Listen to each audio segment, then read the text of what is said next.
It's with great honor that I introduce the next presenter. I had the privilege of having dinner with him last night, getting to know him a little bit better. We hadn't met before this, and I'm very thankful to Coach McBride for helping to organize, our head track coach, organize bringing Dana here.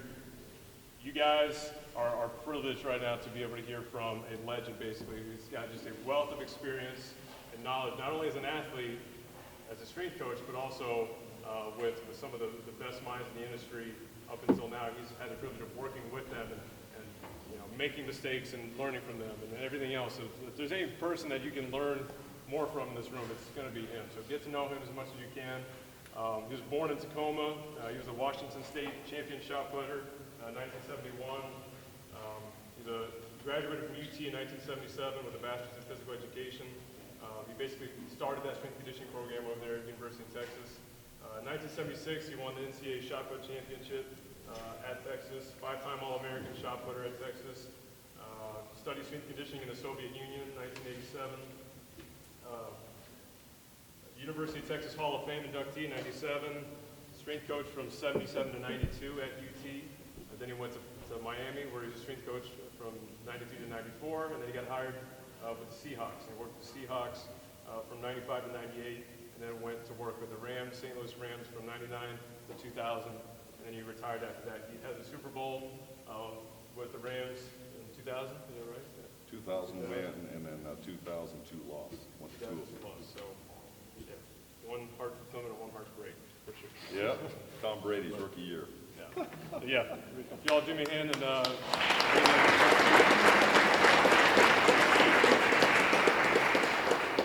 well, it's a pleasure to be here, and I certainly want to thank Rich and where's my man from Hammer Strength, Riley, for putting this on. I mean, it's by no means. I mean, this has been my love and passion from day one.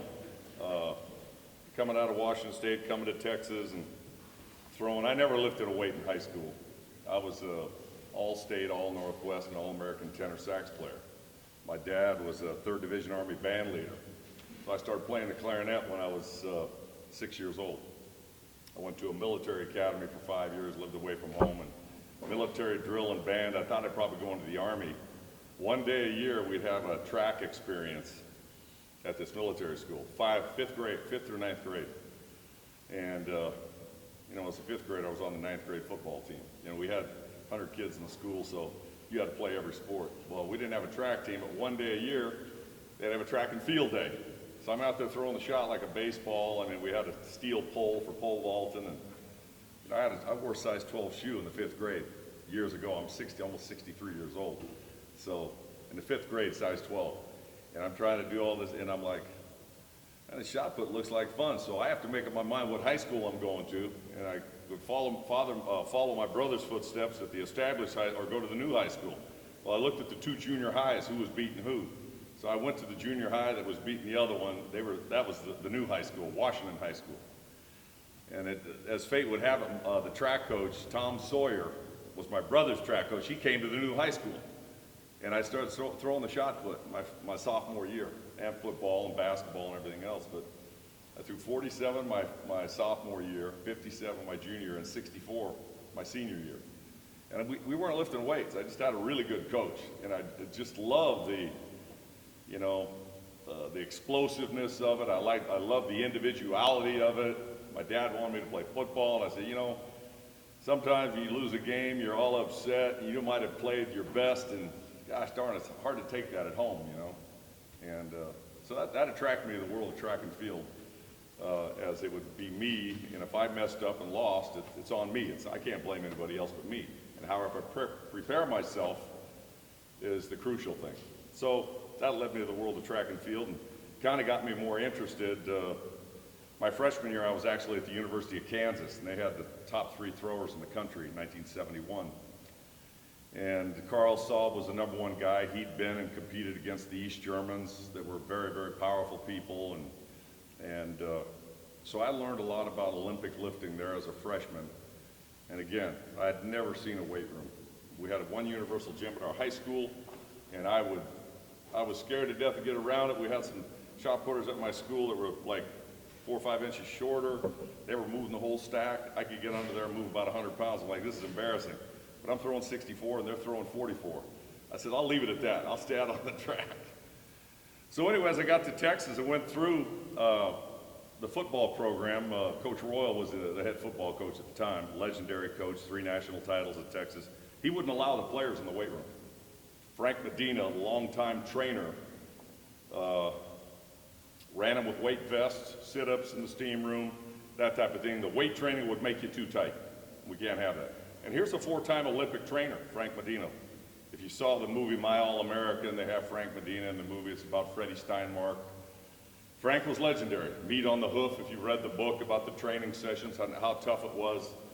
But he did not want football players in that weight room. It was taboo. So a couple of the guys, Doug English, some guys that went on to play in the professional leagues, they were sneaking in at night with myself and Bishop Delegowitz, who was a big Canadian, went on to be a Canadian national record holder Olympian, and Jim McGoldrick went on to win 5, 6 world titles in the Highland Games. He was a big discus thrower out of Orofino, Idaho.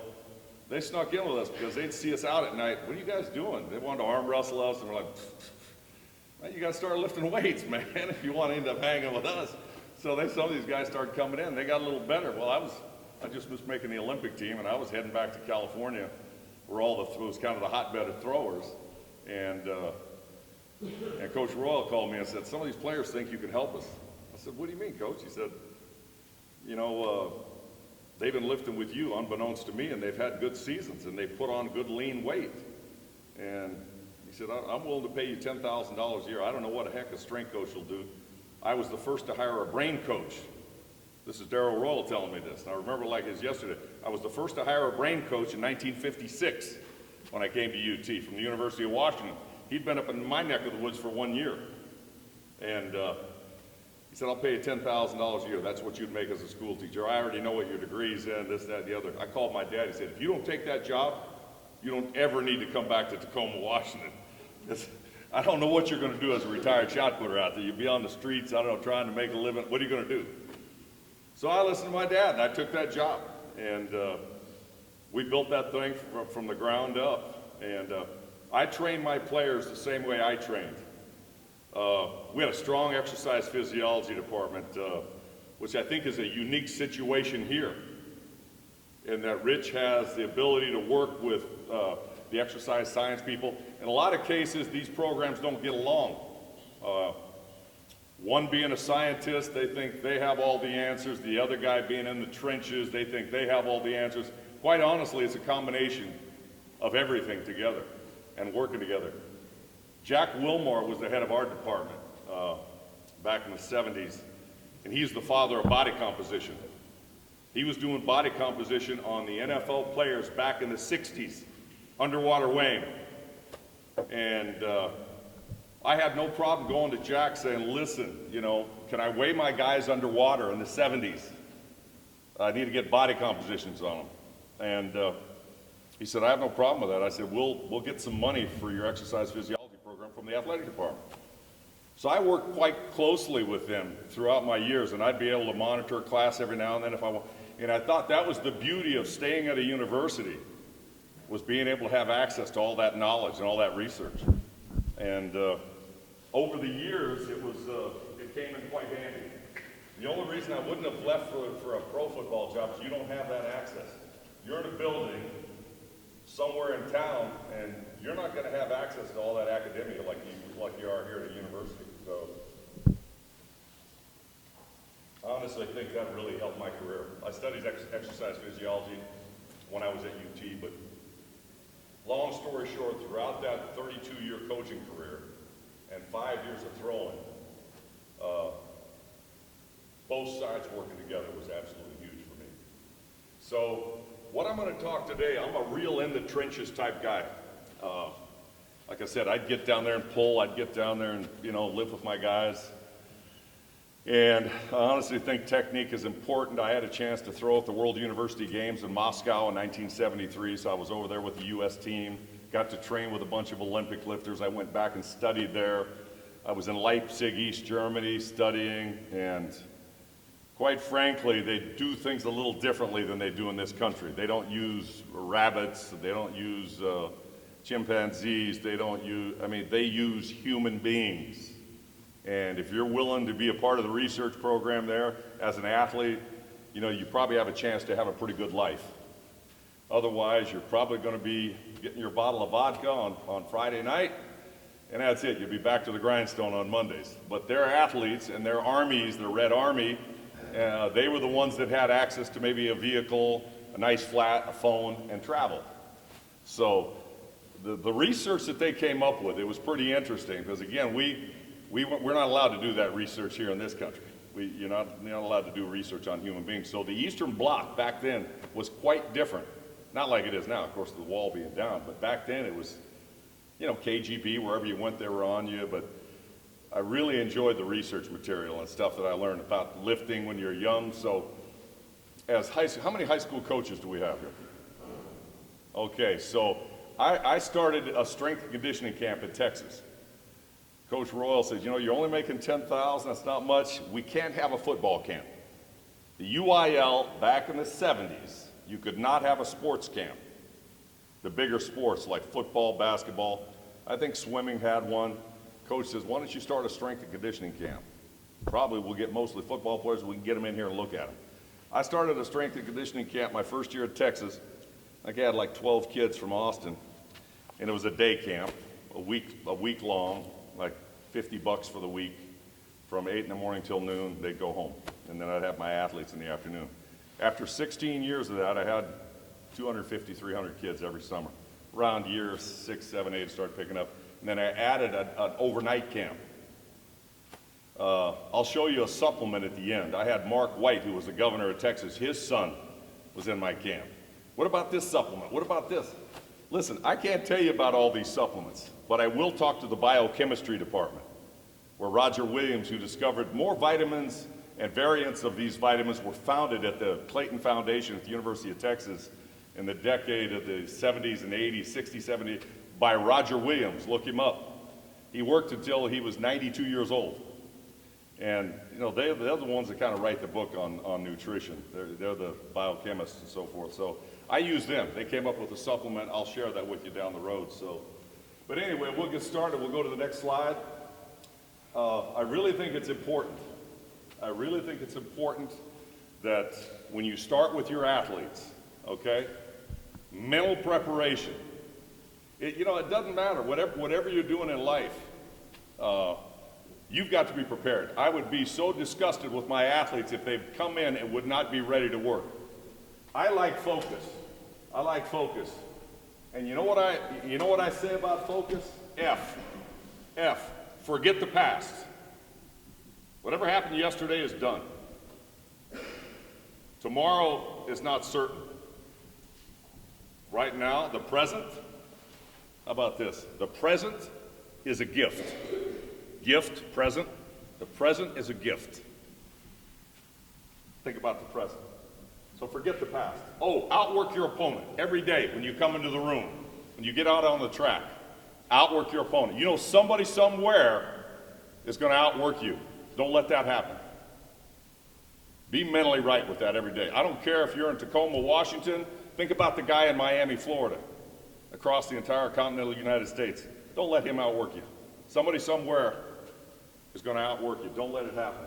C, make a commitment to what you're doing. I don't care what sport it is. I don't care if it's in recreation. I don't care if it's yourself wanting to be a weekend warrior. Make a commitment. Without a commitment, you don't stand much of a chance. It's like I got a bow and arrow, but I have no idea where the target is. Well, let's see. Is that it over there? No. No? How can you hit the target if you don't have one? Make that commitment. Utilize your abilities. Don't compare yourself to the next guy, what he does. Utilize your abilities. You be the best you can be. You compete against yourself. Certainly don't get outworked by anybody, but you worry about you. And S, seize the moment. Every moment in the gym, every moment on the track, every moment doing your plyos, seize the moment. I want you to train like it could be your last possible play in a game. like it's the last possible shot you might ever be able to take in a bass. That's my mindset that I want my athletes to have when they come in that room. And I've turned them away. I'm telling you, plenty of times. At Texas, Miami, Ray Lewis, Warren Sapp, Dwayne Johnson, The Rock, I've had them all. Rohan Marley. Get out of here. Leave and come back when you're ready mentally. You're going to get hurt in here. You got to be ready to go mentally when you come in. I look at pride, P-R-I-D-E. Personal responsibility in daily effort. Pride. Personal responsibility in daily effort. You think to yourself, you want to be responsible for what you're doing. Every day. Take the pride in yourself. Personal responsibility and daily effort. Attitude is the foundation for success, and it's a 100% vehicle in which your players will ride, or the people you're training. It's 100%. Coaches talk, give me 105, give me 110. Do you really have 105?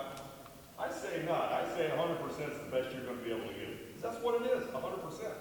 It doesn't go any higher than that. It used to tick me off, and the coaches, give me 110, give me 120. How about 100? That's everything I got. I mean, that's the top dog, right? When we look at attitude, A is the first letter in the alphabet. T is the 20th. T is the 20th. I is the 9th. T is the 20th. U is the 21st. D is the 4th. E is the 5th. That's 21, 41, 50, 70, 91. 4 is 95, and 5 is 100. Attitude equals 100% of what you do in life. I don't care if you're a parent trying to get your son or daughter to make their bed every day and clean their room up. If they wake up with a bad attitude, we're going to have problems. If you come into this room and you're going to train for me and my team, and you don't have the right attitude, we're going to have problems, right? Make the room up, get yourself ready to go, you know. I talk to my players, and you know, I'm not out of it. I mean, I retired from the NFL after 15 years, and we have a home in Washington State, where I'm from, down at the beach. It's a small community out there. Go every summer because the weather's like 60, 65. Coach McBride's been out there. Salmon fish, elk hunt, and it's an awesome place. The community that we pass through to get to our place, unemployment's about 14%. The spotted owl it was a huge Weyerhaeuser, Boeing. Have you ever heard of Boeing? That guy was a timber guy. It all started timber industry out in Washington State. It's the evergreen state. There's trees everywhere. Coach McBride can attest to that. And they're not little trees. These are huge trees. The spotted owl took the timber industry down. And the Native Americans have taken the fishing to where they can net every day, 24/7. So it was a huge salmon area where people would come and charter. That industry's gone, the timber industry's gone, unemployment's 14%, the kids have nothing. Most of them are lucky to have one parent if they're not adopted.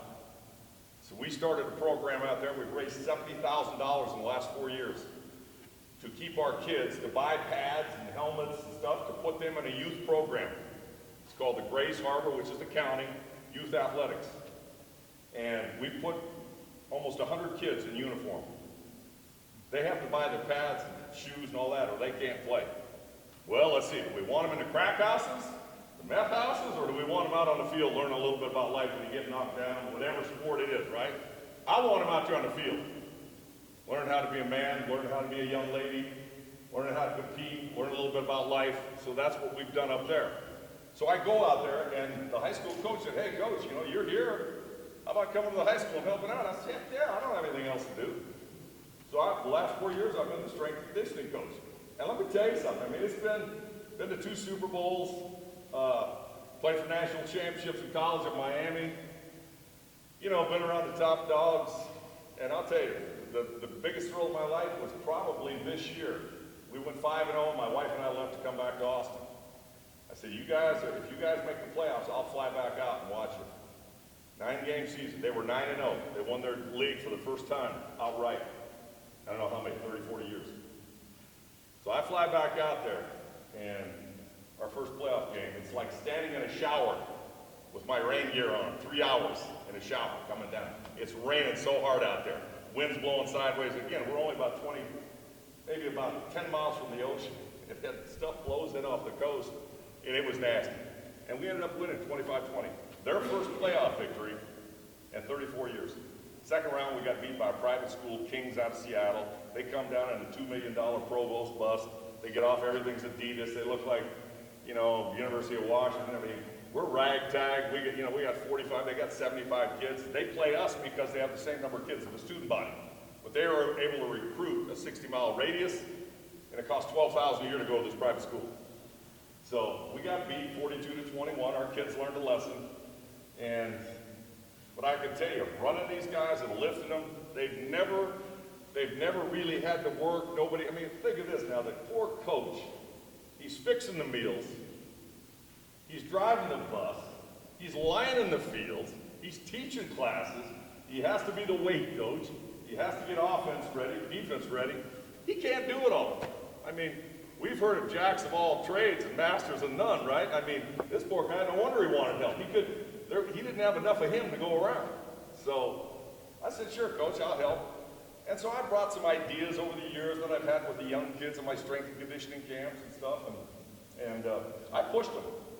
I pushed them to the point where the very first year I started, the coaches were coming out, hey, the parents are complaining, you're an NFL coach, you know, you're working too hard, this and that. And I said, hey, wait a minute. These guys have never been pushed. Coach Lee's here, he's been out there. They've never been pushed. And I haven't given them anything. So year to year to year, and here it is year 4. And I've pushed them twice as hard. I have records of all the volume and intensity and everything that we've done.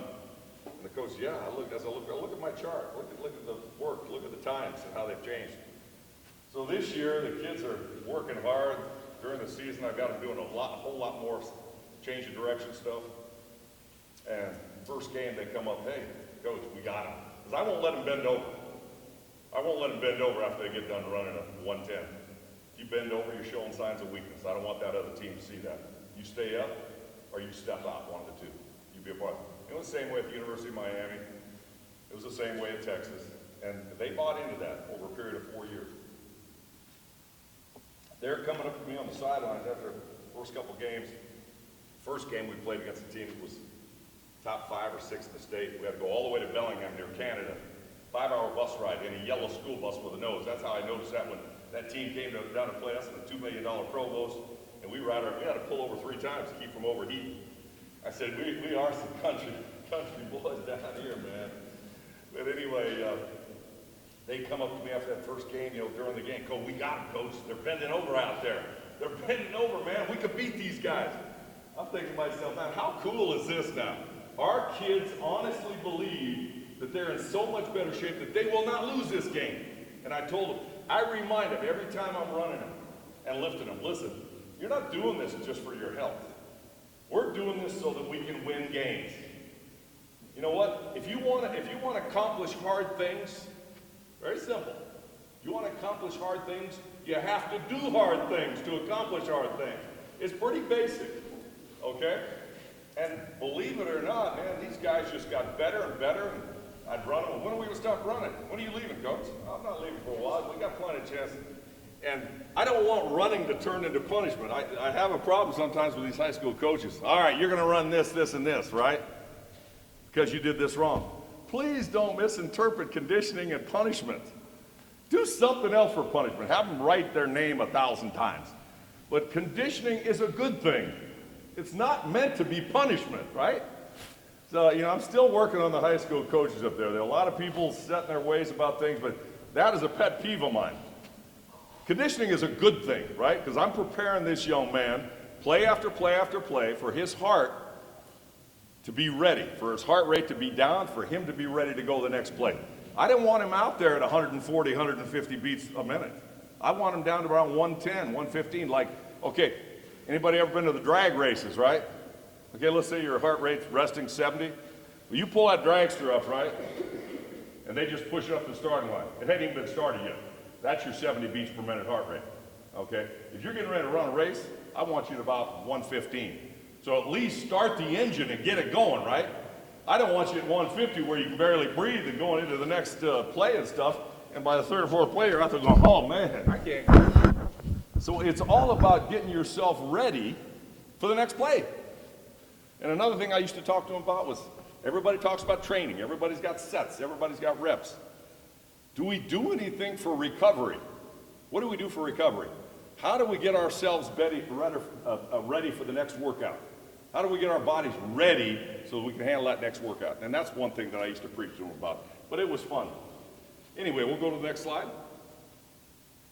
Now, as a coach, when I get my program going, I'm sitting down with my assistants and saying, all right, let's look at this.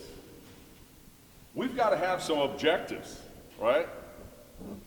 You got to be able to tell that athlete, you know, what you're going to do, what you're going to expect out of them, and then how do I know if I'm getting any better, coach? You're just going to have me do this training? No, we're going to have some testing. So my objectives that I like are a max speed between 20 and 40-yard dash. I want to see how much faster the guy gets. There ain't no sense about sugarcoating. You run fast, you'll be fast. So I want to test to see how all my training, how it equates to their improvement. Max speed strength, power clean and a vertical jump. Max absolute strength. For the upper body, it'd be an incline or a bench. You know, everybody benches. It seems to be the universal measure of exercise. Quite frankly, the bench press for me is good for one thing, and that's getting up off the ground. And if that player's knocked on the ground, I don't want him on my team, okay? I want somebody who's not on the ground. I prefer the incline, because when you look at a guy, somebody's blocking somebody or anything, you know, it normally ends up being 35, 45 degree angle. So I prefer the incline a little bit more than I do the bench. Body composition, body fat, and body weight. Agility, 20-yard shuttle. You come up with anything you'd like as far as your shuttle, as far as the shuttle or change of direction goes. Flexibility, I like to sit and reach, and there are a number of things you can do for shoulder flexibility. There's all kinds of tests out there, okay? Then we come up, all right, we have to have a training plan, all right? We have to have a conditioning plan, we have to have a weight training plan. We need to come out, you know, we talked about, I heard Coach talk about periodization. Periodization, we have any school teachers in here? You guys have to have lesson plans? Periodization is nothing more than a lesson plan throughout the year, right? We know what we're going to do for this period of time. We know what we're going to do for this period of time. I like to go on 7-week blocks of time. Let's go to the next slide. What happens? Week 1, your body, you'll load your body and you'll activate it. The muscles are initially loaded and activated from a previous rest period. You're probably coming off an active rest. This is the beginning of your off season. The muscles will respond well during this period initially. They're well rested, and that's why they will. Weeks 2 to 3, I call this an adaptation period, where the muscles will begin to adapt to fatigue caused by the loading. Muscles will begin to tire and performance levels will drop slightly. Let me correlate it to this. And again, I'm not a scientist, but I can remember summer of my junior year, I got a job with J.C. Evans Construction Company. And I'm 6'3", 275. You know, I can power clean over 400. I'm a good thrower. I'm throwing around 66 feet. And I'm working as a laborer. And I'm picking up 4x8 sheets of plywood, carrying it like this. I see these tall, skinny guys that are carrying it like this. You have to know how to lift. I come home and I am so sore. Now, after the first week, I did that. Week 2 and week 3, like I couldn't even move. I was cramping up at home. I'm like, I have to learn how to do this. I got to watch these little skinny guys that are, you know, they're embarrassing me. So it's basically the same thing in training. Your body will adapt. And like I say, at the very start of your training, you're not going to have much soreness at all. As you begin to continue to load, the residual loads will continue to fatigue you a little bit more, and your performance will drop slightly. Weeks 4 and 5, I call this a super compensation period. The muscles will begin to accept the loads and recover faster, leaving more energy for the next training session. Muscles will respond significantly better during this period. And again, as I said, we all have X's and O's as football coaches. We all have sets and reps. We all have exercises that we do. But who does anything for recovery? What do we do for recovery? Not everybody's able to go out and hire a masseuse. Well, what can we do? We can get into a hot tub, possibly sit and do a sauna without a rain jacket on. Sit and do a sauna, just get your blood flow slightly, and try to eliminate some of that soreness. And if you have access to a masseuse, you're fine there. We also have to make sure that, again, dealing with the Clayton Foundation, with the biochemists at Texas, and going overseas and dealing with our nutritionists at Texas, I've heard anywhere between 1 and 3 grams per kilo of body weight. The Soviets and the East Germans like 3 grams. Our dietitians at Texas like 1 gram. Wait a minute, what's the difference here? Well, who knows? I like what the doc was saying earlier. I prefer about 2 grams per kilo of body weight. And as far as protein goes, well, protein helps to heal the tissue. We know that. Muscles made of protein and water. Next slide. And then week 6,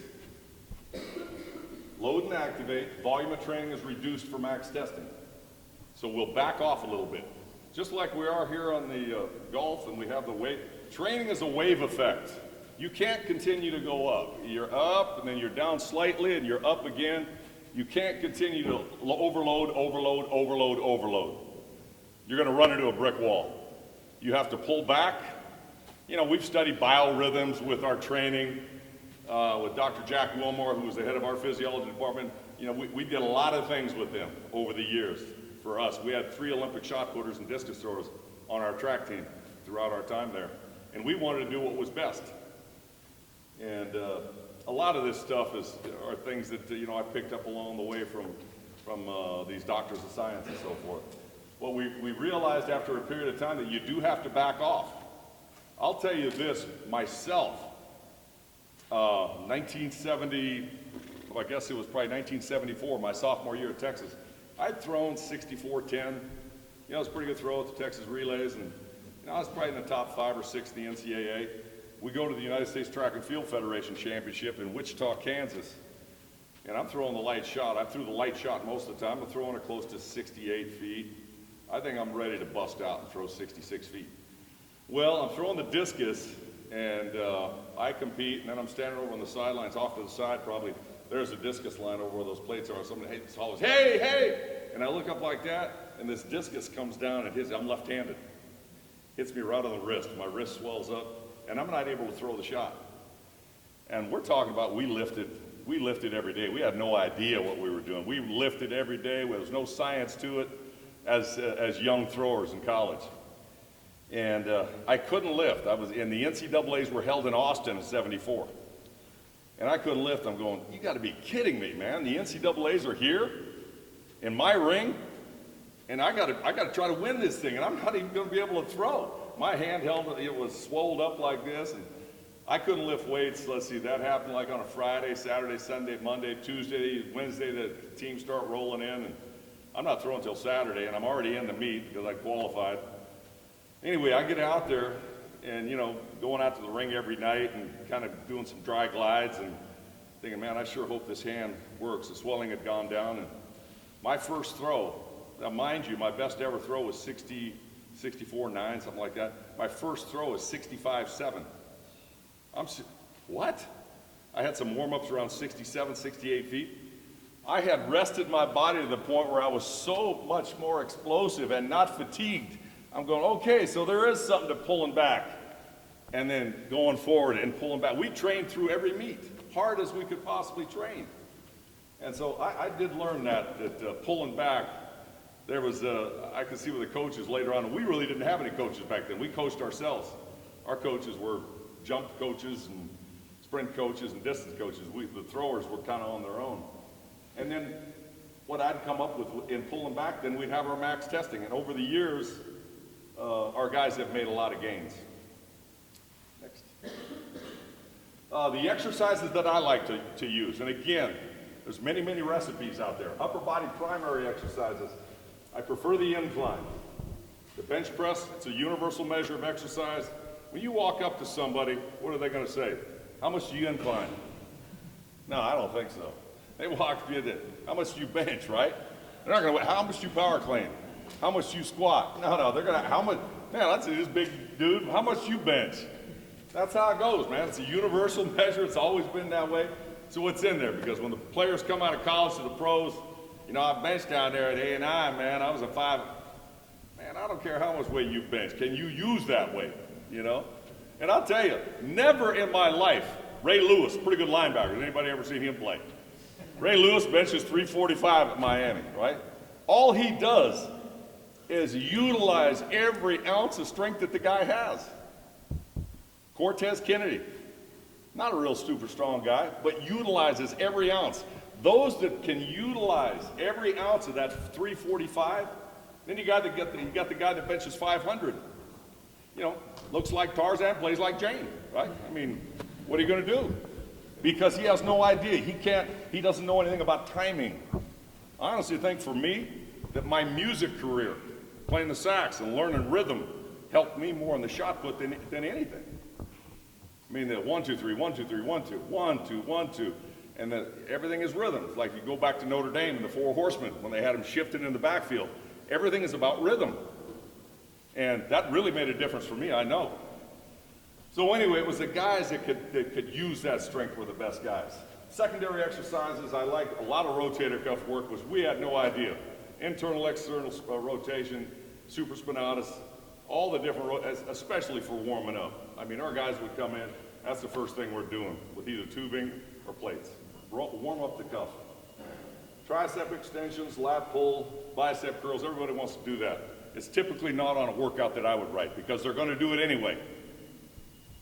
Things that they're going to do anyway, it's not on the workout. I want primarily I want to do the movements that are multi-joint. I want to do the movements. So, for example, on a power clean, that's not going to be any conditioning. The old coaches, well, coach, check this out. This guy is using every muscle in his body. What makes the muscles work? The oxygen. No oxygen, no muscle, right? What carries the oxygen? It's the blood. What pumps the blood? The heart. So you've got everything working in this power clean movement. That blood has to be pumped all over the body, right?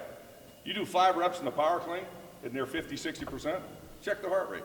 120, 130. You do 25, 30, 40, 50 reps in the bicep. One little muscle like this, our heart has to go ba-boom.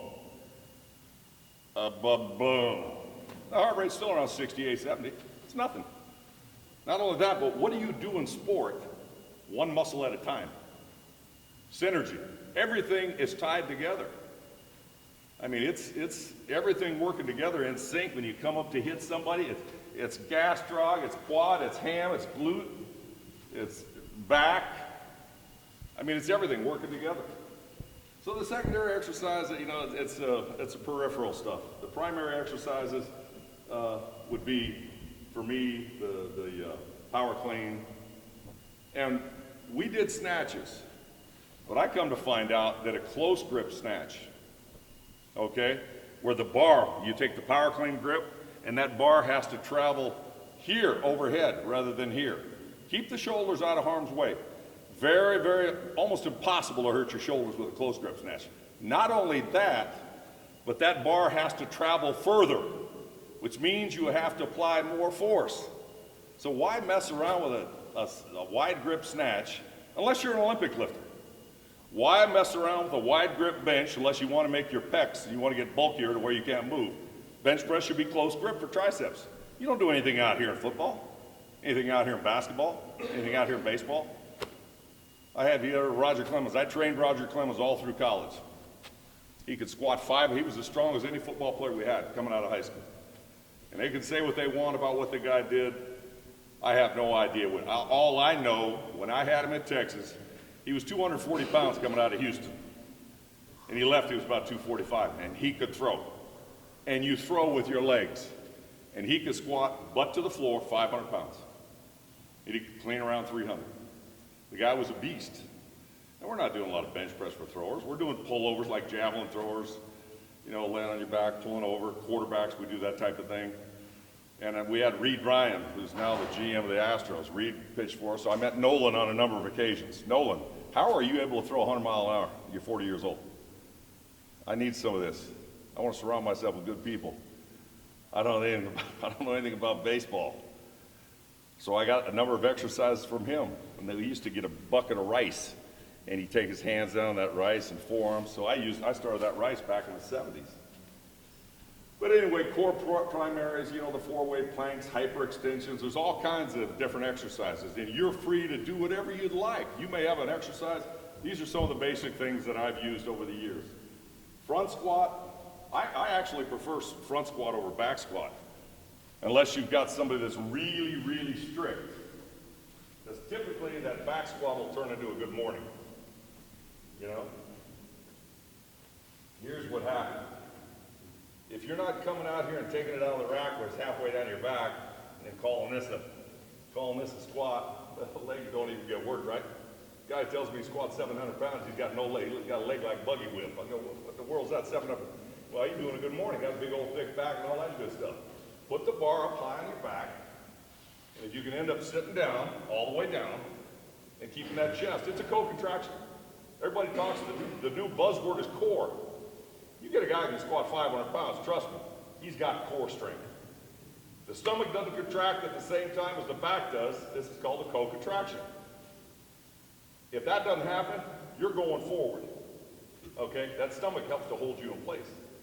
So my problem with that is a lot of guys begin to fatigue, and you can tweak your back. I like the bumper plates. I like the bar up here. I like you sitting back and making the movement. If it gets too heavy coming up, you dump it. No worries. I've seen guys come forward, trust me, over 40 years, guys coming forward,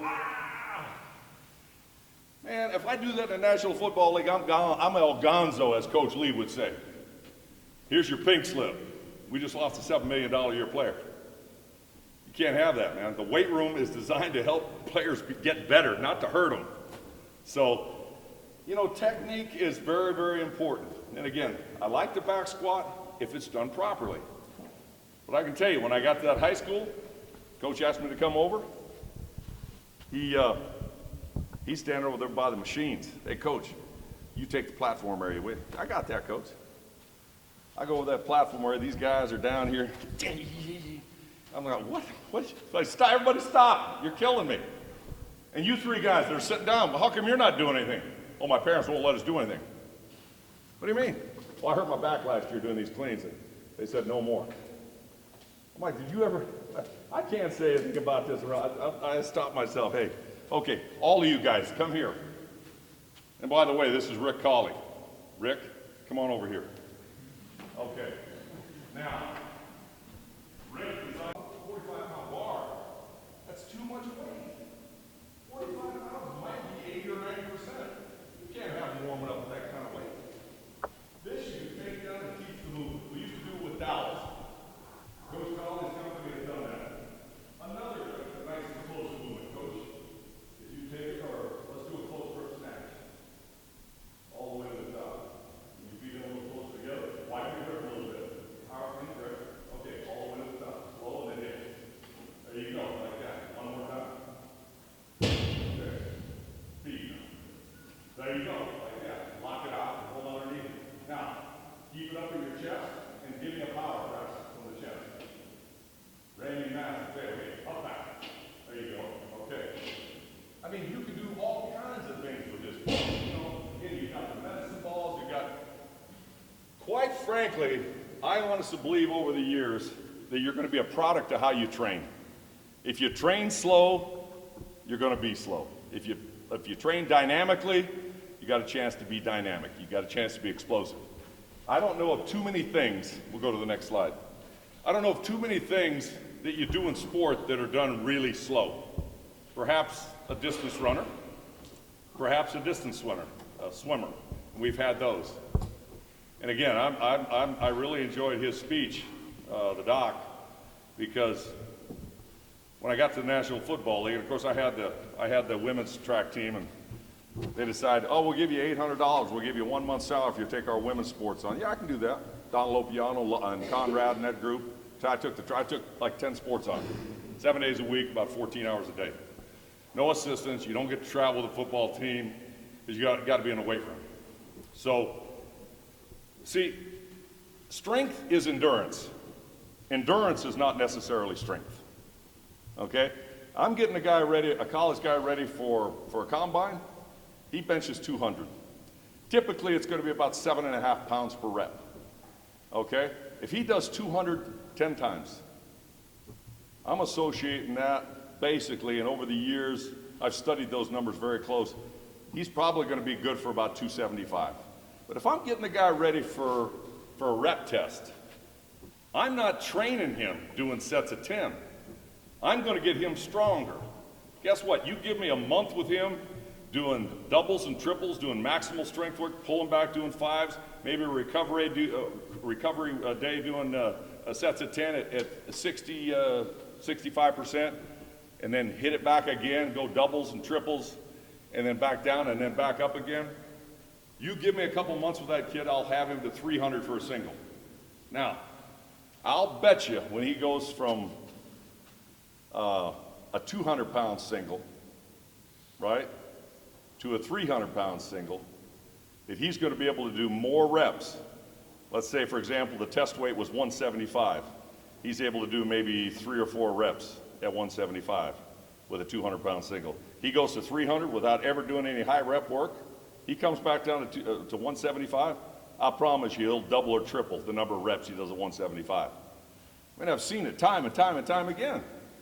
You don't train like that. You have to, maximal strength will take care of that endurance test because it's a one-time test. If you have to do multiple sets of 20 or 30 reps, well, that's a different story. But singles will get you right. My training sequence, Monday, max speed work following low volume weight training. Now, why would you run? Why would you do any kind of speed work after you did weight training? Well, okay, let me liken it to this. In my travels and in my studies overseas, behind the Iron Curtain and in Bulgaria and East Germany, it'd be like this, for example. I walk in here to talk to you guys, and hopefully you'll pick up one thing before the day's out. I'd be very, very happy with that. But if you all have your heads on the desk and you're all sleeping, it'd be very, very difficult for me to teach you anything, correct? What's the first thing I have to do? Somehow, some way, I have to stimulate you. I have to wake you up. I have to stimulate my muscles. My thoughts are that strength training is a good thing. If it's not tied into what you do, somehow, some way, within a short period of time, strength training stands alone, and then your sport stands alone. I want to tie them in, okay? I want to stimulate your muscle, then I want to teach that muscle what I want it to do and what I want it to become for me as an athlete. So, I would take our players, we might only do 7 or 8 reps, 10 reps total, 3, 2, 1, 1. And we'd never work any higher than 80%. Again, short bouts, you're not going to get sore. I love what the doc's saying. After that squat workout, I'd take them up to the field, and we do positional starts. I would never take anybody from a dead stop during training. Positional starts, you're laying on your stomach with your head on the starting line, arm to the side. I give a clap, you get up and go as fast as you can, 30 yards.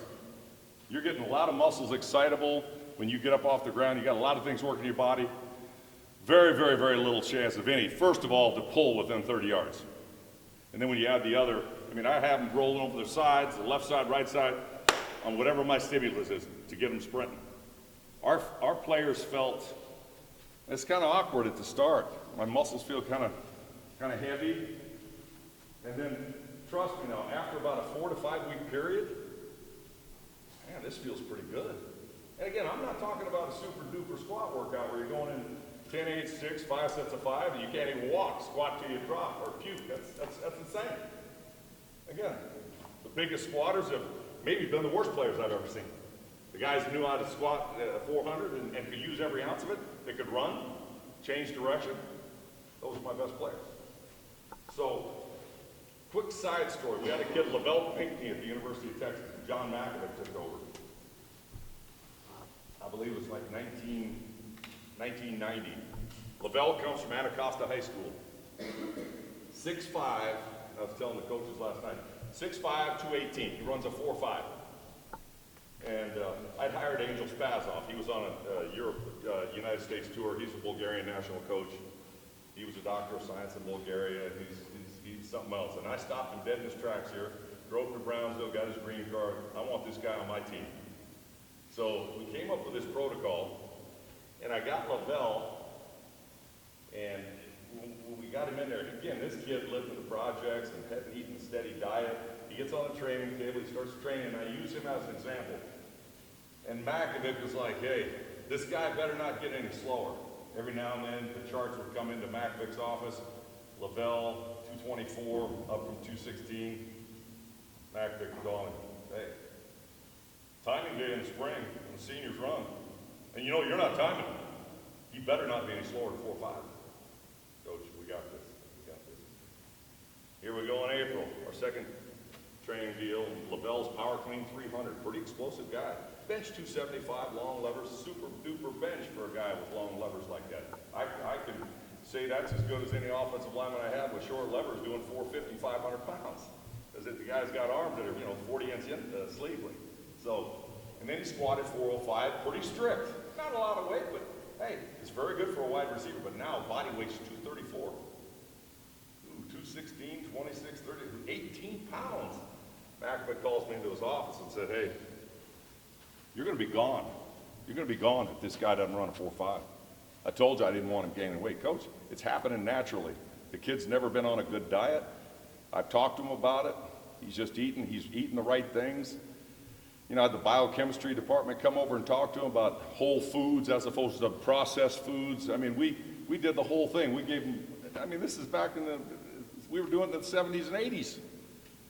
And I said, Coach, we got this. Well, we're doing our leg workout. We're coming outside doing the high intensity running and stuff. And I got my stopwatch out there, right? And we're doing these starts, and I'm starting to get, all right, we better see what Lavelle's doing good. This is March. 3-1, 3 flat, 2-9, 30. I think we're all right. All right. So we get towards the tail end, we start doing our starts, 10 to 15-yard starts. We warm up real good. I don't want anybody pulling anything. A lot of, get them down heel toe, and it's like a big long jump, I don't want you going up in the air. I want your force going horizontally. And we get the start down pretty good after a couple of weeks. And we do a mock run, 30 meters. Lavelle's in there about 3.2, 3.3 for the coach would know that's a pretty fast time. Okay, the pros come in, and they're running Priest, Holmes, they're running all these guys, this, that, and the other. And, all right, the freshmen. I want the freshman Makovic. I want the freshman wideouts. And Makovic had coached with the Kansas City Chiefs. He knew all the pro scouts. And Dana, you watching. You're not timing. I said, Coach, I told you, I just want to see what they're doing. Lavelle, and we had the other kid. Who was the other sprinter we had? Davis? Not Davis. Adams. No, he was a speed guy, short guy. But 185, 190. Lavelle comes up with the wind, 4.23. 4.23. It's the fastest time in the history of the University of Texas. 6'4", 6'5", 236 pounds, 4.23. Here comes Mike Evans, and he runs I think it's like a 4.38, 4.4, and he was a 4.4 guy. He was right around his best, maybe a little bit better. He didn't really like to train with weights, where Lavelle might have been my best guy as a freshman in the whole weight room, as a freshman wideout. All right, we're going against the wind, and Makovic, I hadn't seen him. The coaches hadn't told me the times. They're going to give Makovic, and then I might hear about it. If it's bad, I probably hear. If it's good, he probably won't say anything to me. And so Lavelle goes into the wind, 4.39. 4.29 into the wind, almost 4.3. A little slower, but it's gusty there in Austin. And then Mike Adams runs a 4.42. Anyway, at the end of the day, Makovic goes, what in the world? Makovic says, I don't care how fast this guy is. He's not running my program. I don't care. I said, Coach, it's not about that. It's about that this kid could actually put on functional weight and get better. That spring ball, there was nobody because I honestly thought he might have been the top 5 best ever players that ever came through Austin. I went to the University of Miami the next year.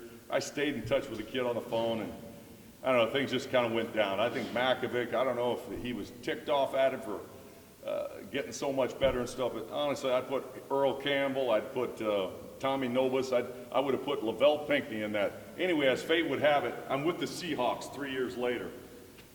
And the owner and the head coach, hey, Lavelle?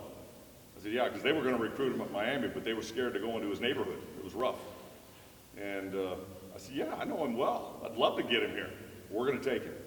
I said, I'd love to get back with my boy, man. That's my guy, man. Anyway, the Rams, believe it or not, the team I go to next, the Rams took him. The pick before we did. And we had to go with somebody else. But he didn't have a very good career. I think he got up to 255, 260. You know, they wanted to make him a tight end. But my point is, throughout the whole thing, that this kind of training can be done. Use the weights to stimulate the muscles, then get out there with your guys or your gals and teach them what you want them to do with it. We do a speed resistance circuit inside. A lot of stuff is with bands, you know, high-speed stuff, a lot of stuff with med balls, a lot of stuff with the lighter bars. I honestly think, you know, you can't train heavy all the time. You have to do a lot of dynamic things. Wednesday, speed endurance work. Thursday, speed resistance work outside, following weight training, 2 days a week. Rest days can be rotated into Wednesday or Friday if desired. A lot of times the coach is, hey, I want you training them 4 days a week, and I want them out of here for a long weekend. But coach, I don't care what kind of plan you got. You make it work. So the head coach is the boss. We do what we have to do. Next slide. Philosophy of training sequence. Max speed and speed endurance work's done right after training. Resistance work, well, we talked about that. Speed resistance work is done in the weight room during a session. Speed resistance work is done on the track once a week. We'll go outside and do different things with harnesses, with sleds. We don't have that type of work. Again, I took my high school kids. We had a hill. They named the hill after me. And I tell you, that hill training will get you. I mean, here you are able to do things specifically. And I was doing this stuff, and our exercise science people, we work closely together. They come on, man, that's good stuff. You're doing things at a high rate of speed with resistance. Boy, life doesn't get any better than that. I said, well, you know, I kind of wish I'd have known that when I was throwing. I did everything so heavy and slow. Maybe I would have been a better thrower as a result of that, but I certainly saw performance improve in my players. And the bottom line is how you perform on the field. Next slide. The weight room exercises, we did tubing sprints. We'd come out against and try to hit good posture. I'd have a GA from the track team in there working on posture with my guys. Slant boards, med ball throws, partnered up. Military push-ups where they push and clap, come down, catch themselves, a little bit of a plyo, upper body plyo, back speed knee pulls, alternate where we're using the medicine balls, laying on your back, working your hip flexors, hamstrings, rotating legs and doing, and again, hamstring. If you want to keep your job in the National Football League, you keep the groins healthy, you keep the hamstrings healthy. And think of this now, our training, the medical staff in pro football, I went to our trainer and said, hey, can you give me the data that shows when the injuries occur during a training camp? So they went back for me. They went to the NFL front office. And they got me. It was like the previous 15 years of the first 10 days of training camp, practice 1, practice 2, by position. It was about a 40-page report. But you would see day 1, no problems. Day 2, no problems. And these coaches, it's a 2 to 3 hour practice back. It's not like it is now. That last collective bargaining agreement gave the players a better work week. They shortened the off season from 14 down to 9 weeks. They didn't get more money. The owners aren't going to give you money, but they will make you only have to put on pads once a week, no more 2-a-days. But when I was there, we had all this stuff. And I'm like, you know, you coaches, you're overtraining these guys, man. I mean, so we're starting to pull on day 3, day 4, groins are going. We lose a guy. We could possibly lose a guy for the first 3 or 4 regular season games. You can't afford to lose a Pro Bowl safety or a corner for the first 3 or 4 games. You're going to lose some games.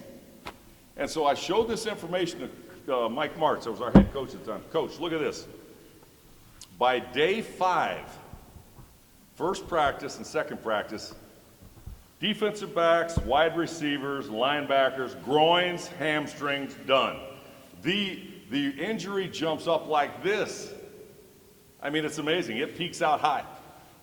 Coach Kim, how about this? Now, what do you think? You think this is just by chance? This is going back 15 years of data. All right, Coach, here's what we're going to do. Day 5, we're going to put them in the pool. We'll go out to the slippery slide, and we'll let them roll around, float the rapids, and we'll rent that thing for the whole day. And we did. I'm going to tell you what, the next 5, 6 seasons, we got through that day 5 recovery-wise. We came back day 6, and the guys were fine. They needed some rest. Overtraining in the National Football League and even in college back in the day was pitiful. And you couldn't talk to these coaches. That's the way we used to do it. That's the way we're going to, by God. You know, we practice 3 hours a day, full pads, 2 days a week. We can't get any better if we don't look. Hey, coach, you can't win games. You can't win games when your best players are hurt. And so that's how it worked. But this is basically the amount of time. We'd use 20 to 30 seconds work time. We thought that was the optimal time that we'd want to work, knowing how long a play would last, or typically how long, 4 to 5 seconds. We're overworking them, 4 to 1 type of thing in our rest. And this is how our rounds would go. Next slide. Speed resistance, track with harnesses, tubing, ankle weights. We do quick shuffles to the left, to the right, 2-legged bounds forward. I'm a big believer in plyometrics if done properly. The high-speed karaoke where everything is dynamic, long stride back pedal, straight ahead sprints. You guys probably have thousands of drills that you'll do. But I think this stuff, it's almost like back in the day, well, okay, let's build a big foundation. Let's do nothing but over distance work. And then, okay, we'll graduate into some middle distance. We'll do some interval work, if you will. Okay, now we get into week 9, 10, 11, we'll start doing our sprint work before. No. From the very beginning of your training, you intermingle everything. Don't wait for 9 or 10 weeks to start doing speed work, because you're not going to get good at it. It's not enough time. You got to do that from the very beginning. But again, it's like this. The body will adjust after about a 2-week period of time, is what I found. Then I have to change my exercises. I have to change my sets and reps. I have to change a lot of things about the program. Constantly trying to, and again, if I take a guy that could squat 500, which is a great squat for anybody, even as a pro player, what if I put him under 2 1/4 and I have him do speed squats? This guy is so fatigued after 10 reps. Well, he's working the muscle at a different speed, maybe closer to the speed that he plays with. And you wonder why the guy, again, 500-pound squat, why he can't get off the ball and block anybody. Again, slow and more does not mean better. One of the things I've learned in my philosophy over time is in my training session, if I'm doing anything heavy, it's done at the beginning of the session. As my training session goes on, it becomes faster and lighter. At the very end, it may be just body work weight, body work stuff. Then I can do everything I want as fast as possible. But the heavy, slow movements at the beginning and towards the end of the workout fast. Okay, next slide. This is some reaction speed stuff on our stomach with the head. We talked about that. 25 to 30 yards. We'd walk back would be our recovery. Stomach with your feet on the starting line. You're on your back with your head on the starting line. I'll have them roll left or right. Back with your feet. Now you got to get up and do almost an abdominal setup to get up. I'd go 3 to 4 reps per. I'd have them do a push-up and sprint, run in place, break down, forward, roll, and sprint. I mean, it's unlimited what you could do. But where you have them do things for reaction. And again, I'm sitting there watching these guys. Not always do my fastest guys get there first. Sometimes it's the guy that can react, okay? Isaac Bruce was a pretty good wide receiver for the Rams. He'll probably make the Hall of Fame. Isaac Bruce was a 4'6", 4'7" guy. But here's what Isaac could do. Isaac would run, and he'd break out of his cut at the same speed he ran at, and he'd leave the defensive back in the dust. You had other guys. Torrey Holt was a 4'4", 4'5". They didn't have what he had. So my point is, reaction sometimes will save you speed. If you're able to stop and start quicker, you can get to that point of attack. Whatever it's basketball, going for a ball, it's going out of bounds to save the game. You want to be able to get there and make the play. Reaction is critical, just as critical as your max speed. Okay, next slide. Speed endurance work that I like. Track coaches call them in and out. I like a 60 yards, 0 to 15. You accelerate, decelerate from 40, and then top speed from 15 to 45, decelerate. So your half speed, accelerate. Learn how to change gears. Teach your body how to change gears. I've had guys that can all outrun pretty well, but I have also guys that will overrun a play. Because they don't, believe it or not, you can't take anything for granted. They don't know how to slow down and accelerate again. I mean, when you get these guys, no matter what level, junior high, high school, college, professional, you can't take anything for granted. You got to teach them these things in the off season. Oh yeah, coach, I get that. I get that. You know, when you say you're going to have a 401k meeting, what does that mean? Does that mean it's a race? Or does that mean it's something about your retirement where you get $3 for every one? One time we put up there's going to be a 401k meeting in the team meeting room. Guy sees that, man, that's BS. I ain't running no 401k. So I'm telling you, you don't take anything for granted, all right? You don't take anything for granted, right? I'm going to teach you how to accelerate and decelerate. I'm going to teach you how to strike at the point of attack where you can actually make a difference. Don't take anything for granted. I don't care what grade they're in. So we do this in and out speed work with 80s and 100s. Okay, next slide. Warm up and recovery, we spend 10 minutes before and after. 4 station, we do agilities, rope jump. We'd elevate the heart rate pretty good. And then we do some different stations, agilities, cones, rope jumps, all these things just to work on speed. We'd walk back to the starting line after our sprints. Okay, next slide. That's outside stuff. In-season training, I like my intensity anywhere between 40 and 90% of max. Weight training volume would be low to moderate, 3 to 4 sets, anywhere between 2 and reps. Again, it would always be like a wave effect. If I go up heavy, I'm coming back down. Volume, medium intensity, depends on where you are in the season. In-season conditioning based on football, post-practice, we do 110s. We sometimes would do change of direction, cut 25, 300 shuttles, 200 shuttles, 100-yard shuttles. Honestly, I think that change of direction is important. I had our kids at high school this summer. You know, the little guys would do 10 back, 20 back, 30 back. They hated it. Why can't we run half gassers? Why can't we run full gas? Man, I hate stop and start. Why? Why? Do you think because you have to slow your body weight down and then re-accelerate it? You think that takes up? Yeah, it does. You're hitting those muscles to slow that body weight going down at this momentum. When you're sprinting all out to stop it, and now you have to start it again? Basically like a plyometric. Well, what do you do in football, guy? Huh? Don't you have to run here, stop, and maybe start your body weight going again? I want to train you for that. They hated it, but I'm going to tell you one thing. It came in handy. Rather than running straight ahead, well, once you get your body going, you got all that momentum. You're not going to do that in the game. It's a different animal completely. So that's basically how we did our in-season. Okay, next slide. Okay, so I told you earlier on when I had my strength camps, Mark White, the governor, comes up, and I'm shaking in my boots. This is the governor of the state of Texas. What is my son, desiccated liver? What do you think? Go, I mean, Mr. White, honorable Mr. Governor, I'm going to tell you something. I don't recommend any supplements, right? I recommend eating whole foods. However, I will come up with a supplement that I can give you a recipe for, and I will give it to all the campers. Kurt Warner has used this recipe. Marshall Falk has used this recipe. Our greatest show on turf for 3 years have all used. I had all these whole foods. Okay, 10 ounces of orange juice, 1/3 of a cup of low-fat dry powdered milk, 1 banana, 1 cup of low-fat yogurt, blend with ice, 72% carbohydrate, 21% protein, 7% fat, 530 calories. This is great pre or post-workout drink. And it's come in handy. And I've had guys that have actually picked up some weight with it over the years that have tried to gain weight. They might take one in the morning after a breakfast. It's not meant to be a meal replacement, but you know, it could be for an old timer like myself. But for the kids, this has come in handy. For me, Whole Foods, mom and dad can see what it is. They buy it at the store. It's there for sis or it's there for your son. And we know what we're getting. They bring these bottles with, I can't tell you what's in there. The only guy that can tell you that's the guy at the lab that's making it.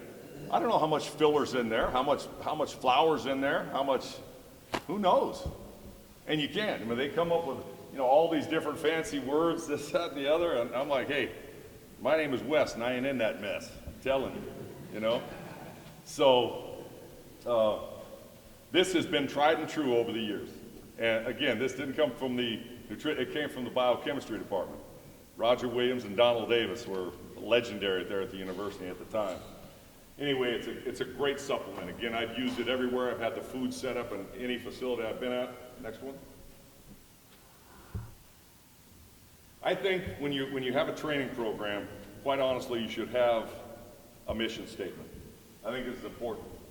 And these are the things that I've kind of lived by over the years. Develop a comprehensive strength and conditioning plan. And trust me, I didn't get married till I was 53, 10 years ago. My players go like, Coach, can't you find a wife? You got way too much time on your hands. I said, hey, when I go to the lab at night, I'm thinking about, you are my family. I'm thinking how I can make you better. You're trying to think about how you can punish us. I said, it's not that. You guys got to understand, I'm here for you. I got a lot of love for you. You know, I'm just trying to make you better. You know, they'd go on and razz me and stuff, but you got to develop a plan. So I'd sit around, how can I make this thing better year in and year out to assist the general and individual needs of your players in reaching their highest possible level of performance. That's what I'm all about. I want to see those guys. I had my day in the sun. I was a pretty good thrower, and instead of going and trying to realize my dream, I said, hey, my dad, he was right. It's been more fulfilling. I don't feel like I've worked a day in my life. And I would drive 500 miles for free to do anything like this. You know, for the most part, I really enjoy. I have to cover some expenses, but you know, I really enjoy it. Apply a plan in a safe, technically proper, yet very intense fashion. Again, we talked about how important it is with attitude. When I walk into the gym, my players walk in, it's intense. Hey, you can relax and play your games and get on your phone. I don't want to see any of that when you walk into this room. You're ready to do one thing. When you sit down, you're ready to, at dinner time, you're ready to eat. When you come to this weight room, you're ready to train. Constantly emphasize the importance of good attitude. We talked about attitude, how important. Character. And again, I tell them, hey, the world is full of plenty of characters. We need people with good character. And proper preparation to help ensure successful levels of performance. Work to motivate a sense of pride, personal responsibility and daily effort, and accomplishment in all of the training our players are involved with. Last slide. I want to leave you with this. I love this, two kinds of people, and this will be it, Coach. Two kinds of people. This is Ella Wheeler Wilcox, and it's pretty profound, I think. There are two kinds of people on earth today, just two kinds of people, no more, I say. Not the good and the bad, for 'tis well understood, the good are half bad and the bad are half good.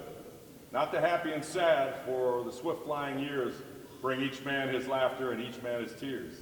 Not the rich and the poor, for to count a man's wealth, you must first know the state of his conscience and health. Not the humble and proud, for in life's busy span, who puts on vain airs is not counted a man. No, the two kinds of people on earth I mean are the people who lift and the people who lean. Wherever you go, you will find the world's masses are ever divided in just these two classes.